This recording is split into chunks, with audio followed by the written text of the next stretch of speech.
Hi, good morning, everyone. Thank you all for joining. I am Lindsay Goldfarb, Healthcare Education Program Manager at the Massachusetts Health and Hospital Association. And on behalf of MHA, welcome to today's Executive Insights webinar. MHA is excited to launch the first webinar in this unique series, which will feature candid interviews of hospital leaders and will continue throughout 2021. Today's theme is New Year, New Hope, a look at the year ahead. A few logistics before we begin. We'll be recording this session for those who aren't able to join us, and all lines will be in listen-only mode. If you have any questions during the webinar, please enter them into the chat box. The questions will come directly to us, and we'll do our best to address as many questions as we can during our time today.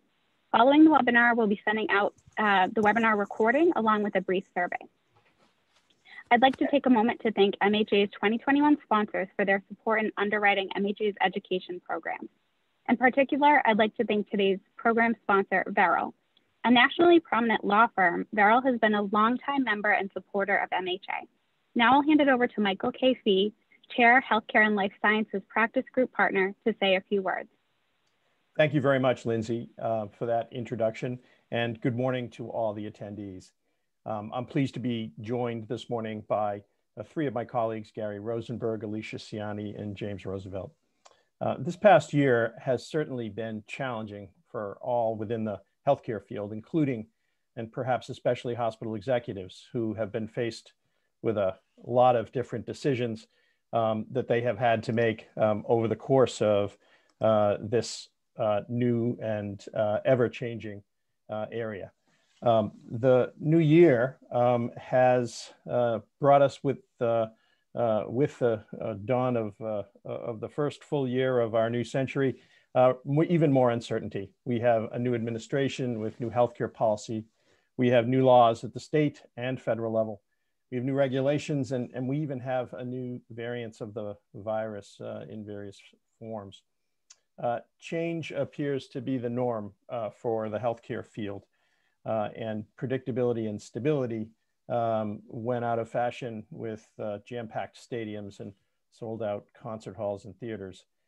It seems our life is now permanently in a state of change with surprises around every corner.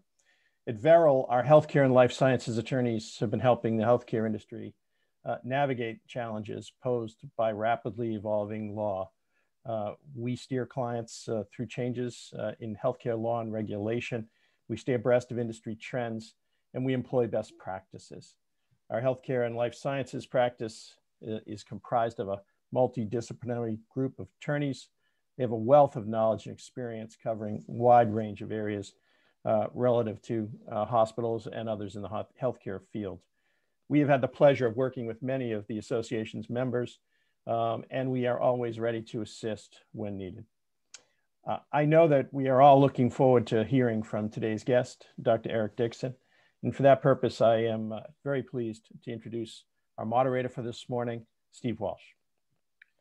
Michael, thank you very much. Thank you, Lindsay, and thanks to all of you for joining us this morning. And thanks to you and your team for sponsoring this morning. We truly appreciate it. Good to spend a few minutes with your folks this morning. And always great to see Jim Roosevelt, my friend and our former MHA chair. So Jim, thanks for being here. We're excited to bring this new series to you. And we want to thank you for sharing this morning cup of coffee with us for a quick insight into some of the thoughts and experiences of our healthcare leaders across the Commonwealth. In the face of tremendous uncertainty, our hospital leaders have stepped up to be a reliable voice for their patients, their employees, and their communities. Our leaders have a common mission and have embraced collaboration through every step of this public health crisis. But each of them also has a unique perspective and an individual story to tell. This Executive Insight series is intended to tell those stories. And no better place to start than with this morning's guest, Dr. Eric Dickson. Dr. Dickson is the president and CEO of UMass Memorial Healthcare, the largest not-for-profit healthcare system in Central Mass, with 1,700 physicians and more than 14,000 employees, and a $2.6 billion in annual revenue. Dr. Dickson also serves as a professor of emergency medicine at the University of Massachusetts Medical Center. And of course, most importantly to me, Dr. Dickson is the chair of MHA's Board of Trustees and my boss, where he works every day to help build consensus among our healthcare leaders and drive our systems forward. His leadership during COVID-19 has been invaluable, not just to Central Mass, but to the healthcare system at large. Dr. Dickson, very happy to have you here with us this morning to kick off our conversation. And you certainly have had a unique journey to where you are today. Can we hit the rewind button just a little bit? And can you share a bit about your path and how you got to UMass?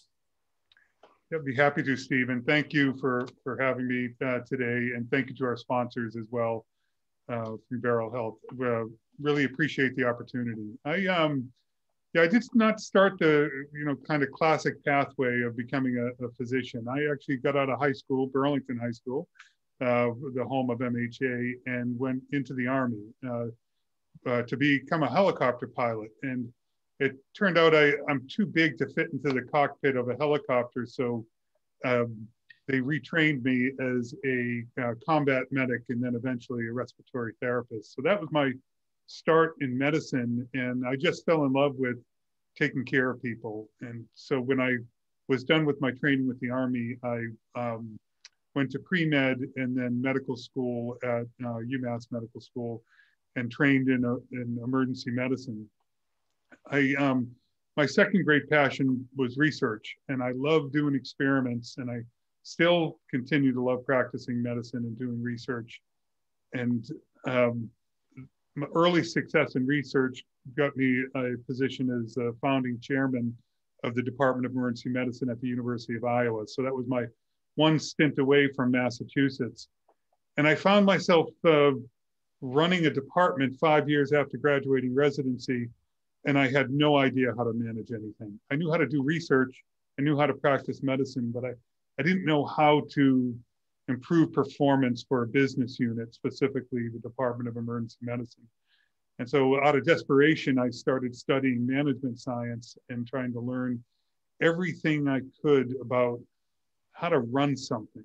And the model that resonated the most with me was, as kind of a scientist, was a model based on continued experimentation and setting goals and then doing experiments trying to achieve that goal. So that's a Toyota production system. That's the lean management system.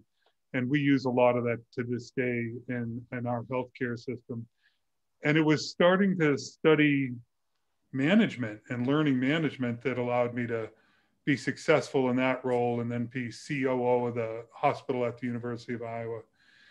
Came back here just about 12 years ago after finishing up 5.5 great years in Iowa, and chief medical officer of our medical group, then president of our medical group for 2 years, and then 8 years ago became CEO of the healthcare system.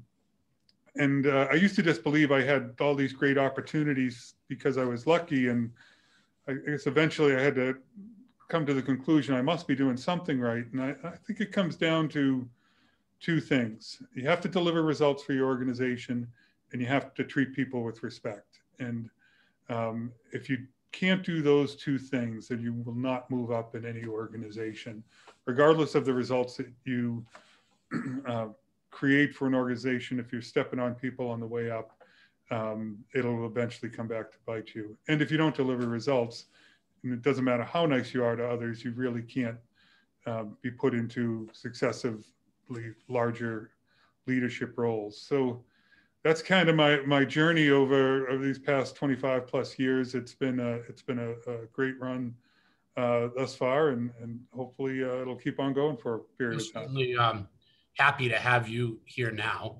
Happy that your journey landed you to Massachusetts and to UMass. I'm going to go backwards a little bit in a little bit of your story. First of all, we don't have to get into this today, but I'm sitting in a building in Burlington now, our headquarters at MHA, where I believe you used to ride dirt bikes in your younger days. So there was no building here at that time, but we'll leave the Burlington experience out for just a moment. And let's go to the respiratory therapist stuff. Some of that early training, did that help in this pandemic? Were you able to see things a little bit differently because of your experience? Absolutely. I think being a clinician, and especially having started running ventilators and practicing emergency medicine, as soon as we saw the first COVID patient on a ventilator, the first thing I did was get up and go to Marlborough Hospital where they're being cared for, and to the bedside, and needed to see this disease firsthand to really understand it. And it was downright scary. It was some of the worst vent settings I'd ever seen. The X-ray, just how sick the patient was. And for me, that just made it real. And I often think it must be hard at times to not understand some of the clinical aspects of what we do in running a healthcare system. My weakness would not be understanding some of the finances as well as others with an MBA, but boy, during COVID, being able to go to the bedside and see exactly what was occurring, I knew that day exactly what we were facing, and that we had to respond in a big way. I remember on a Friday night, you and I on the phone about 10 o'clock at night, and you had just finished rounding. But you were rounding in a different place than you had ever rounded before, or at least probably since your Army days.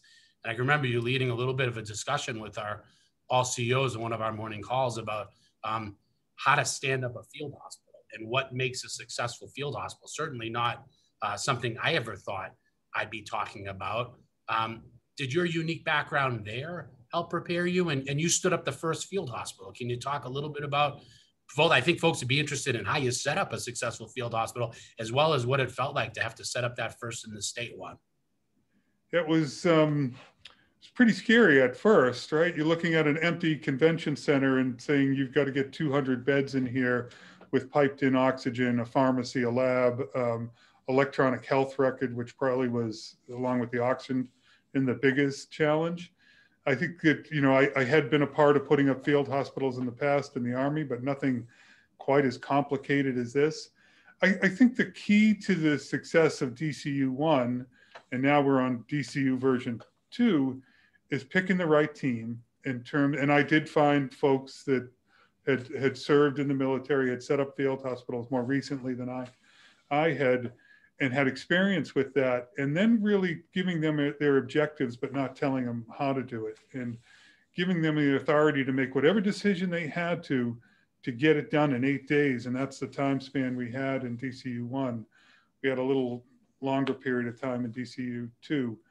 And it's, and I think the key lesson there was in picking the right people and empowering them to make decisions. And they just moved.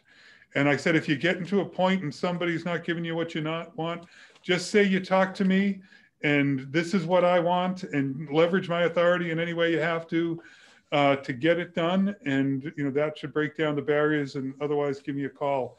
Because we had a lot going on while we were doing the field hospital as well. We were working on trying to get a skilled nursing facility, trying to get an LTAC set up, building ICU capacity, testing, PPE. And for each of those things, you just had to pick the right person that could get it done and empower them to make decisions. And that's why the DCU worked out great both times. I want to circle back to the field hospital in just a minute, but because you mentioned nursing facilities, you also stood up the first COVID positive nursing home. Is that right? We did. It was the SNF, skilled nursing facility. And when we think about the value stream and the flow of patients, first they start in the ER with COVID, then they end up on the floor, then they go to the ICU. And we were to the point we started to think, well, where are they going to go once they get discharged, those that survive? And there was not a single SNF bed in the state at that point that was willing to take a COVID positive patient, or an LTAC, which came kind of towards the end, even the end. And so through the partnerships that were created through all of this, we put all of our nursing home folks and our skilled nursing facility folks together, and we said, who can take a COVID positive patient coming out of the hospital? And the answer was no one. No one had a bed that they were willing. And then thankfully, Matt Salmon at Salmon Health stood up and said, I can convert the Beaumont to all COVID. And it was a lifesaver for many of us that sent patients there.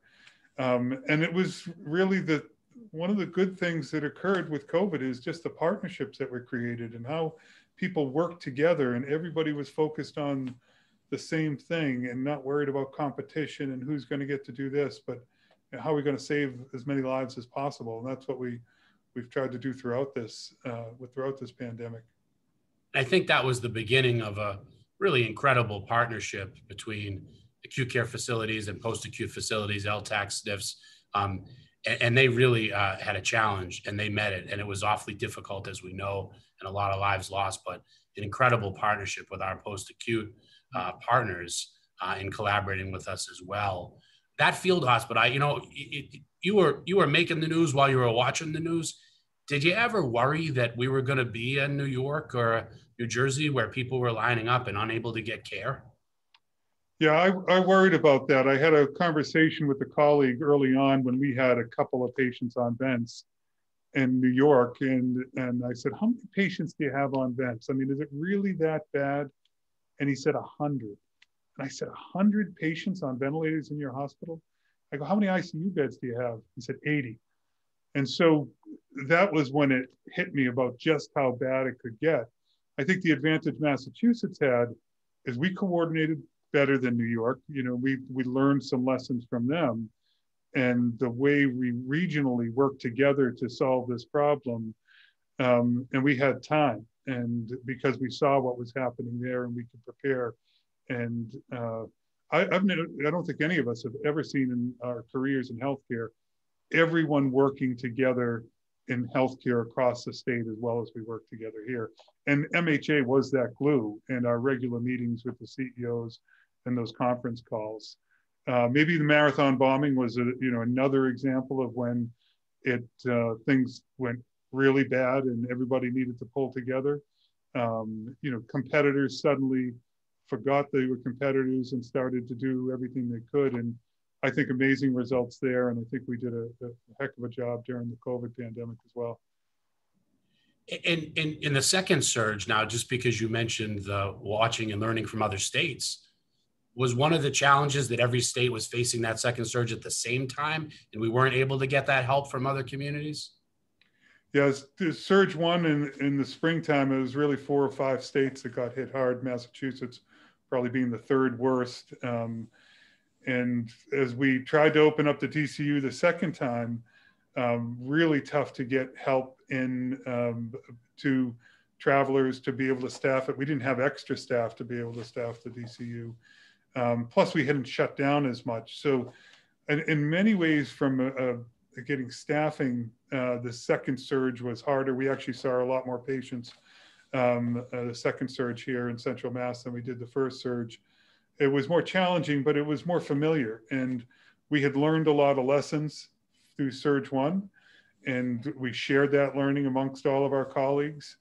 And I think it paid off. And ultimately, because of the good experience people had at the DCU the first time, we got most of those nurses and doctors came back for DCU 2, which is still up and running and will, eclipse 700 patients served, 700 acute care admissions just in the field hospital, 1,000 between DCU 1 and 2.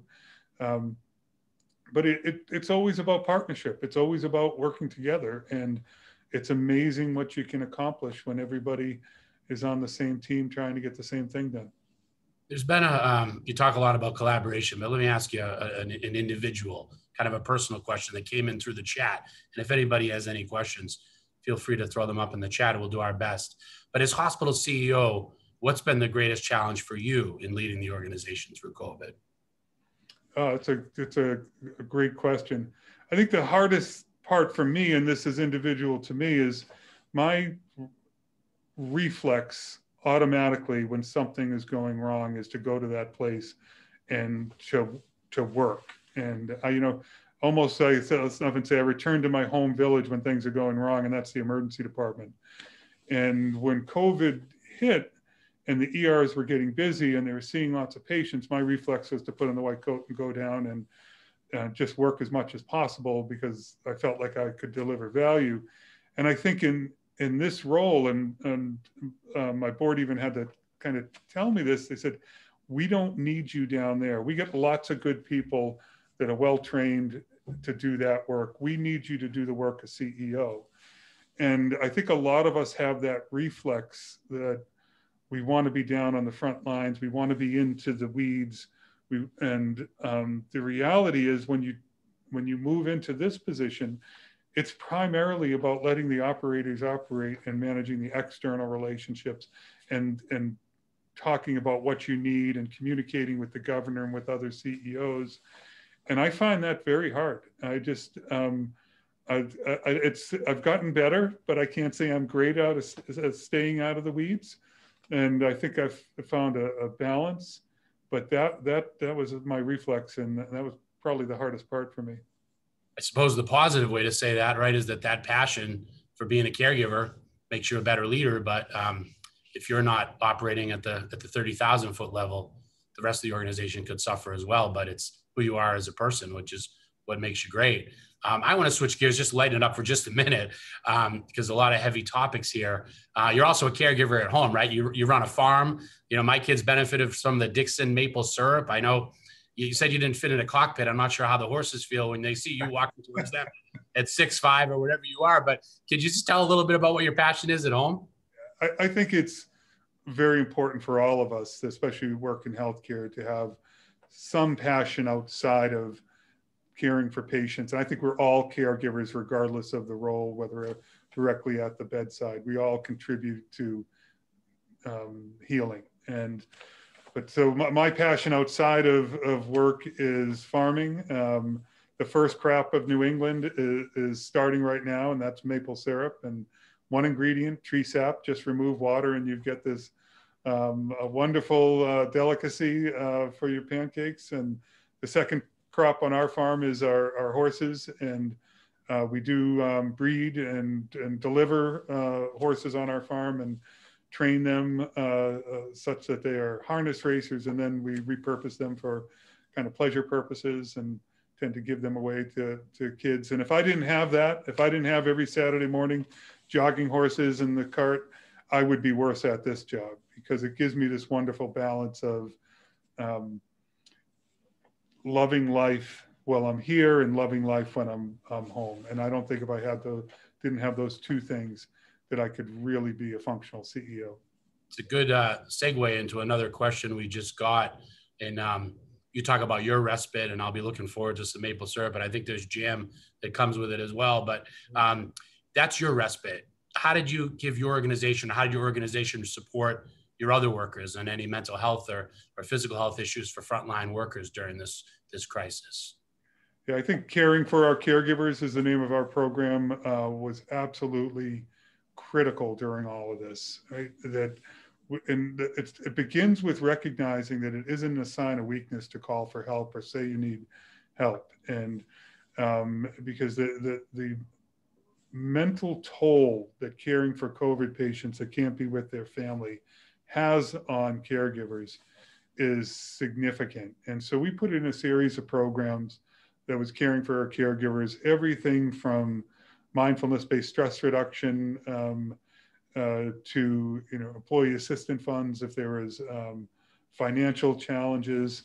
And there's a whole package of programs that go in there. And I just don't think you can do enough in the caregiver or employee wellness space right now. These might be our most important programs that we have. And I know you've made that a hallmark of what your year ahead would be. A couple of lightning round questions as we come up on time. Our friends at Veril talked about a little bit of the remote environment. What stays and what goes from this remote environment moving forward? Is this going to be part of your daily practice at UMass? Yeah, I think the remote environment is here to stay. I think we'll be doing a lot of conferences like this. It's so efficient. We've all gotten used to it, certainly with telemedicine as well. But I think that there's obviously a downside to that. We don't create the relationships through Zoom the way we do in person, and we're going to have to find a way to balance that. And but I think we've created more relationships. I think I know the CEOs across Massachusetts that run hospitals better now because of COVID and because we could do these remote events together.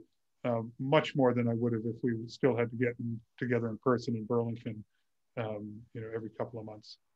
And I think we have time for one more, but I'll do my best. I'm watching the clock. Primary care during the different phases of COVID. How do you see that fitting in, and how's that going to fit in moving forward as we vaccinate our population? Yeah, primary care remains the foundation of good health and preventive medicine and caring for patients. And I think for our healthcare system, primary care will remain absolutely critical. I think it's going to hopefully change over time to be a tight partnership between primary care, preventive medicine, population health, social determinants of health. I think primary care is going to be critical in terms of ensuring that we have equity in our healthcare system. And I think they are, in many ways, the quarterback of the healthcare team, but they are, like anyone else, a member of the team, and it's going to be connecting primary care really to everyone else in healthcare, not just the physicians, but everyone in healthcare, such that we can coordinate care. And I think technology is going to help that over time. And our theme for today is New Year, New Hope. What's next? What's on the horizon for healthcare in the next year? When are we going to be through this, and what can we look forward to? I'll give you three things. One, there will be a scarcity of resources, right? The tax base for all states is going to be low, and for the federal government. Their employers are not going to want to pay as much for healthcare insurance. So we're all going to have to live like a farmer and manage our resources closely. And the second thing I focus on is speed of decision making. A lot of us have been making decisions very quickly over the past year, and our people like it, and we have momentum. And there are going to be organizations that can keep that decision making speed fast, turbocharged, and there are organizations that are going to slow down again. And those that slow down, I think, are going to be in trouble, because the rest of us have a momentum going that we're going to get more done faster. And I think that everybody should focus on keeping some of that speed of decision making going into the future. And the third thing I'll say is scarcity of resources. Probably your greatest scarcity is going to be talent. And this for us is the year that we're going to double down on people development. Because if I had $25 million to put into new space or to developing our people, right now I'd put it into developing people into problem solvers. Because then no matter what comes through the door next, you're going to be prepared and you're going to be able to manage it. You need to design for uncertainty, and that means develop your people into problem solvers. So whatever comes through the door next, you're ready for it. Thank you very much. Thanks for sharing with us this morning. And I know these are quick conversations. I apologize to some of the questions we didn't get to, but this is a series, so we'll have more opportunities to talk. We're coming to the end of our time. Thank you, Dr. Dickson, for your extraordinary leadership, for taking some time with us this morning. We're very fortunate to have you chairing our board this year and looking out for patients, most importantly, across the Commonwealth. Thanks again to Verrill and all our sponsors, and to most importantly, all of you, the attendees, for making this a great way to kick off our Executive Insight series. MHA offers virtual programming like this every week of the year. We encourage you to visit our website for more information and to join us for our next Executive Insights session at the end of March. Don't forget to mark your calendar for one of our upcoming conferences. MHA is leading the conversation, Diversity, Equity, and Inclusion in Healthcare. Conference is on March 25th from 9 to 12. Thanks for spending a little bit of your morning with us. We truly appreciate it. Dr. Dickson, I'll give you the last word of the morning, and thanks again for joining us. Well, thank you, Steve, and to thank you for everyone on the call today who has done so much to take care of Massachusetts when they needed us most. You're doing an amazing job. You should all be really proud of the work that you're doing. Thank you. Have a good morning, and we'll see you in March.